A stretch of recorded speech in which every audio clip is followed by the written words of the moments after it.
Milk అన్నది wholesome nutritious food అండి అది. మిల్క్‌లో మనకు ఫ్యాట్స్ ఉంటాయి, హెల్తీ ఫ్యాట్స్ ఉంటాయి, మంచి ప్రోటీన్స్ ఉంటాయి, కంప్లీట్ ప్రోటీన్స్ అన్ని ఎసెన్షియల్ అమినో యాసిడ్స్ ఉండే ప్రోటీన్స్ ఉంటాయి. నిజమైన పాలైతే. నిజమైన పాలైతే. థర్డ్ వచ్చి కార్బ్ కూడా ఉంటుంది. అయితే ఇందులో ప్రాబ్లమ్ ఏంటంటే లాక్టేజ్ అనే ఎంజైము దాదాపు 60% ఆఫ్ ద పాపులేషన్‌లో అడల్ట్ పాపులేషన్‌లో ఉండట్ల. దానివల్ల మిల్క్ తాగినప్పుడు ఈ లాక్టోజ్ ఇంటాలరెన్స్ అనేది వచ్చి చాలామందికి ఇరిటబుల్ బవల్ రావటం, డయేరియా అవటం, కొంతమందికి కడుపు నొప్పి రావటం ఇలాంటివి జరుగుతున్నాయి. సో వాళ్ళు తప్ప మిగతా వాళ్ళకి దట్ ఈస్ గుడ్. అయితే ఇప్పుడు కాంట్రవర్సీ ఎక్కడొస్తుందంటే adulteration of the milk. Exactly. Adulteration of the milk అంటే మామూలుగా ట్రెడిషనల్‌గా మనకు పాత రోజుల్లో కానీ ఎప్పుడైనా ఇంట్లో గేదె ఉండేది. సో ఆ గేదె ఫ్రీగా తిరుగుతుండేది. దూడకు పాలిచ్చిన తర్వాత మనం తీసుకునేవాళ్ళం. ఇప్పుడేంటంటే ఎప్పుడైతే ఇండస్ట్రియలైజేషన్ అయిపోయిందో మనం వాటిని ఒక షెడ్యూల్లో కట్టేస్తున్నాం.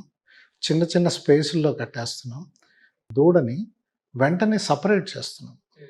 ఈ సపరేట్ చేసినందువల్ల ఆ మదర్ కౌలో కానీ గేదెలో కానీ విపరీతమైన స్ట్రెస్ అనేది ఉంటుంది. ఆ స్టిరాయిడ్స్ అనేవి కూడా మనకి పాస్ ఆన్ అవుతున్నాయి. One thing. ఇది ఎప్పుడైతే ఇండస్ట్రియలైజేషన్ అయిపోయిందో మిల్క్ ప్రొడక్షన్ కోసమని వీళ్ళు ఏం చేస్తున్నారంటే రకరకాల హార్మోన్స్ ఇస్తున్నారు. సో ఈ హార్మోన్స్ తాగే వాళ్ళ బాడీ పైన కూడా కొంత ఇంపాక్ట్ ఉంటుంది. సెకండ్, ఈ మెకానికల్ సక్కింగ్ కానీ పంప్స్ వాడిచేసి ఈ బ్రెస్ట్ మిల్క్ తీస్తున్నారు. దీనివల్ల బ్రెస్ట్కి ట్రామా అవుతుంది. దానివల్ల ఇన్ఫెక్షన్స్ వస్తున్నాయి. అంతేకాకుండా కన్ఫైన్డ్గా కట్టేసి ఉండటం వల్ల అదే పేడలో అదే మూత్రంలో అది పడుకోవాల్సి వస్తుంది. దానివల్ల బ్రెస్ట్ కంటామినేట్ అయిపోతుంది మళ్ళీ. సో అందువల్ల ఎక్కువ ఇన్ఫెక్షన్స్ అంటే యాంటీబయాటిక్స్ వాడాల్సి వస్తుంది. యాంటీబయాటిక్స్ రెసిడ్యూస్ మనకు కొంత వస్తున్నాయి. కొంతమంది చాలామంది ఏమంటారంటే పాశ్చరైజేషన్ చేసిన తర్వాత మనకు యాంటీబయాటిక్ ఇవైతే ఉండవు కానీ ఇన్ఫెక్షన్స్ అయితే ఉండొచ్చు కానీ కాస్త యాంటీబయాటిక్స్ రెసిడ్యూస్ ఉంటాయి. అంటే ఇంకోటి స్టోరేజ్, ట్రాన్స్పోర్టేషన్. ఇందులో ఎమల్సిఫైయర్స్ వాడుతున్నారు, యూరియా వాడుతున్నారు పాలు చెడిపోకుండా ఉండటానికి. ఆ కాంపోనెంట్స్ మనకి హార్మ్ చేస్తున్నాయి అన్నది ఒకటి. యూజువల్గా ఫ్రీగా తిరిగేది అంటే ఈవెన్ మనం చికెన్ కావచ్చు, మటన్ తీసుకున్నా కావచ్చు, మిల్క్ తీసుకున్నా కావచ్చు, గేదె కానీ ఆవు కానీ ఫ్రీగా తిరుగుతూ ఉండాలి. చైల్డ్ నుంచి సపరేట్ అవ్వకూడదు. ఇవన్నీ కూడా ఏంటంటే అడల్ట్రేషన్ కాకోకుండా వస్తే milk is very healthy. So అలా అనుకుంటే ఇప్పుడు షుగర్ ఉన్నవాళ్ళు కొబ్బరి నీళ్ళు తాగకూడదు, షుగర్ ఉన్నవాళ్ళు పెరుగు తినకూడదు అని అంటారు. ఇదెంతవరకు నిజం? పెరుగు అన్నది చక్కగా తినొచ్చు. పెరుగులో ఎటువంటి ఇబ్బంది లేదు. కొబ్బరి నీళ్ళలో కొంత షుగర్ కాంపోనెంట్ ఉంటుంది కాబట్టి వాళ్ళకి షుగర్స్ రేజ్ అవడానికి అవకాశం ఉంటుంది. సో పెరుగు మాత్రం మంచి ప్రోటీన్ ఉంటుంది. And fermented food, good bacteria ఉంటుంది. సో ఈ రోజుల్లో మనకేంటంటే కావాల్సిన గుడ్ బ్యాక్టీరియల్ పౌడర్ తెచ్చుకొని వీ కెన్ మేక్ ఇట్. ఆ కర్డ్లో ఆ బ్యాక్టీరియా అధికంగా ఉండేటట్టు చేసుకునేటట్టు.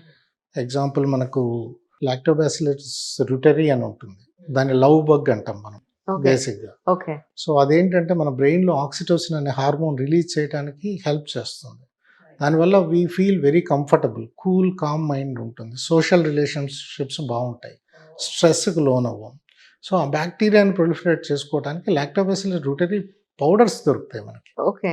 When we take that powder and mix it with our అంటే తోడు వేసినప్పుడే వేసుకుంటే ఆ curd will be rich with that bacteria.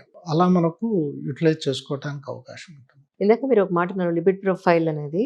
Actually lipid profile ఏ టైంన చేయాలి, ఫాస్టింగ్లో చేయాలా ఏంటి అనేది కూడా కొంచెం డీటెయిల్డ్గా చెప్పండి. లిపిడ్ ప్రొఫైల్ అన్నది మనకు కార్డియాక్ రిస్క్ ఉందా అని అసెస్ చేయడానికి, ప్లస్ ఇంకేదన్నా మనకి ఇన్సులిన్ రెసిస్టెన్స్ అన్నది తెలుసుకోవటానికి మనకు ఉపయోగపడేది. బేసిక్గా కార్డియాక్ రిలేటెడ్గానే చూస్తున్నారు కానీ ఇట్స్ అన్ని జనరలైజ్డ్. ఈవెన్ డయాబెటిక్ పేషెంట్ కావచ్చు, ఇప్పుడు బ్రెయిన్ స్ట్రోక్ రావచ్చు, లేదా కార్డియాక్ ప్రాబ్లమ్స్ రావచ్చు. ఈ లిపిడ్ ప్రొఫైల్స్ అనేది చాలా కీ రోల్ ఉంటుంది. Usually we prefer to do in the fasting state. Fasting స్టేట్లో చేయాలి. సో ఫాస్టింగ్ స్టేట్లో చేసినప్పుడు ఏంటంటే అక్యురసీ అనేది కొంచెం ఎక్కువగా ఉంటుంది. కాబట్టి ఫాస్టింగ్ స్టేట్లో ఎప్పుడు ఓవర్ నైట్ ఫాస్ట్ చేసి they should get it done. అయితే ఇందులో కాంపోనెంట్స్ అన్నీ మనం 1 by 1 స్టడీ చేసుకుంటూ ఉండాలి. మనకేంటంటే ఎక్కువగా జనరల్గా ప్రాబ్లం ఏంటంటే ఎల్డిఎల్ అనే ఒక కొలెస్ట్రాల్ని మాత్రమే చూస్తాం మనం. లిపిడ్ ప్రొఫైల్లో ఎల్డిఎల్ అనే దాన్ని, గుడ్ కొలెస్ట్రాల్ని రెండింటిని కంపేర్ చేస్తుంటాం. కానీ యాక్చువల్గా లిపిడ్ ప్రొఫైల్లో చూడాల్సినవి చాలా ఉంటాయి. మనం టోటల్ కొలెస్ట్రాల్ని చూసి వరీ కావాల్సిన పని లేదు. Cholesterol is part of our body. Cholesterol లేనిది మన సెల్ అన్నది సర్వైవ్ అవ్వదు.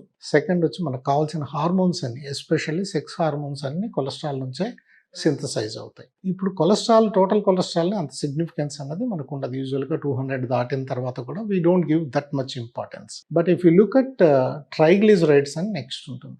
ఈ triglycerides are very very important అనమాట. సో ట్రైగ్లిజరైడ్స్ బాగా ఎక్కువ ఉన్నప్పుడు గ్యాస్ట్రోఇంటెస్టైనల్ ప్రాబ్లం, ప్యాంక్రటైటిస్ రావచ్చు. ఈ ట్రైగ్లిజరైడ్స్ అధికంగా ఉన్నప్పుడు ఎనీ మెటబాలిక్ ప్రాబ్లమ్స్ రావచ్చు, లైక్ బ్రెయిన్ స్ట్రోక్ రావచ్చు, హైపర్ టెన్షన్ రావచ్చు, అండ్ డయాబెటీస్ అనేది రావచ్చు. అంటే ఇట్స్ అనే signifies that insulin resistance. Triglycerides not only from the fats, it comes majorly from the carbs. అంటే మనం తినే సింపుల్ షుగర్స్ నుంచే ట్రైగ్లిజరైడ్స్ అనేది లివర్ నుంచి ఎక్కువగా ఉత్పత్తి అవుతుంది అనమాట. ట్రైగ్లిజరైడ్స్ మంచి కొలెస్ట్రాల్ అంటాం, హెచ్డిఎల్ అని. వీటి మధ్య రేషియో అనేది చాలా ఇంపార్టెంట్. సో యూజువల్గా మగవాళ్ళలో 40 అబోవ్ ఉంటే గుడ్ కొలెస్ట్రాల్ మంచిది, because it sucks out all the cholesterol from other tissues and transport back to liver అనమాట. ఎప్పుడైతే హెచ్డిఎల్ అన్నది తక్కువ ఉందో టిష్యూస్లో కొలెస్ట్రాల్ అనేది అధికంగా చేరడానికి అవకాశం ఉంటుంది.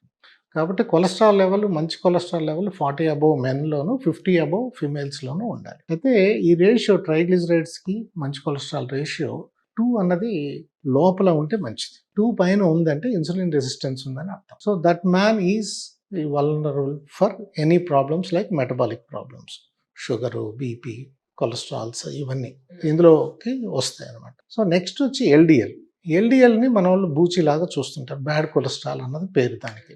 బేసికల్లీ ఎల్డిఎల్లో అండి 80% neutral cholesterol, only 20% of the LDL is small density lipo LDL అంటాం. అది కొంచెం మనకు ప్రమాదకరం. ఇప్పుడు మనం ఇచ్చే స్టాటిన్స్ కావచ్చు, ఇవన్నీ లార్జ్ బైండ్ కొలెస్ట్రాల్ పైన, ఎల్డిఎల్ పైన పనిచేస్తాయి తప్ప ఈ స్మాల్ డెన్సిటీ లైపోప్రోటీన్ పైన అంత ఇంపాక్ట్ ఉండదు. వేరే స్టడీస్ ఏం చెప్పాయంటే స్టాటిన్స్ ఎల్డిఎల్ కొలెస్ట్రాల్ కోసం ఇచ్చిన మల్టిపుల్ స్టడీస్లో కేవలం లైఫ్ స్పాన్ ఎక్స్పాండ్ అయింది 4 days to 1 week అని చెప్పారు. అంటే దట్స్ నాట్ అని సిగ్నిఫికెంట్లీ ఇట్ ఈస్ కాజింగ్ అని impact on the LDL. But LDL నుంచి ఇన్సులిన్ రెసిస్టెన్స్ పెరుగుతుంది, నాన్ డయాబెటిక్ అవడానికి అవకాశం ఉంటుంది. అండ్ మస్కులార్ పెయిన్స్ బాగా ఎక్కువ ఉంటాయి స్టాటిన్స్ వల్ల. సో కాబట్టి స్టాటిన్స్ మాత్రం కాషియస్గా వాడాలి. సెకండరీ ప్రివెన్షన్లో అంటే ఆల్రెడీ హార్ట్ అటాక్ వచ్చిన వాళ్ళకి మళ్ళీ రాకుండా ఉండటానికి వాడుతుంటారు. బట్ ప్రైమరీ ప్రివెన్షన్లో స్టాటిన్స్కి అంత పెద్ద రోల్ లేదు. సో లిపిడ్ ప్రొఫైల్లో ఈ 3 అంటే హెచ్డిఎల్ కానీ, ట్రైగ్లిజరైడ్ లెవెల్స్ కానీ, ఎల్డిఎల్ కానీ చూసుకోవాలి. అయితే మనకు రిస్క్ ఫ్యాక్టర్స్లో కొన్ని అడ్వాన్స్డ్ లిపిడ్ ప్రొఫైల్ చేయించుకోవాలి. ఎపోబి అని ఒకటి ఉంటుంది. కామన్గా చాలా రొటీన్ టెస్టుల్లో మేము చూస్తుండట్లేదు అవి, కానీ అలాంటివి చేయించుకుంటే చాలా యూస్ఫుల్. హోమోసిస్టిన్ లెవెల్స్ అని, ఎల్పి లిటిల్ ఏ అంటాం అనమాట. అంటే లైఫ్లో ఒకసారి చేసుకోవచ్చు అది. అంటే it's not needed to repeat it repeatedly. అది ఎల్పి లిటిల్ ఏ అనేది చేసుకుంటే మనకి ఏదన్నా జెనెటికల్ ప్రోన్గా ఉన్నామా అన్నది మనకు తెలుసుకోవడానికి అవకాశం ఉంది. కానీ హార్ట్ అటాక్ ని మనం ముందుగానే ఒక్క టెస్ట్ తో తెలుసుకునే అవకాశం ఉందా సార్? లేదు, అంటే రిస్క్ ను వీ కెన్ అసెస్.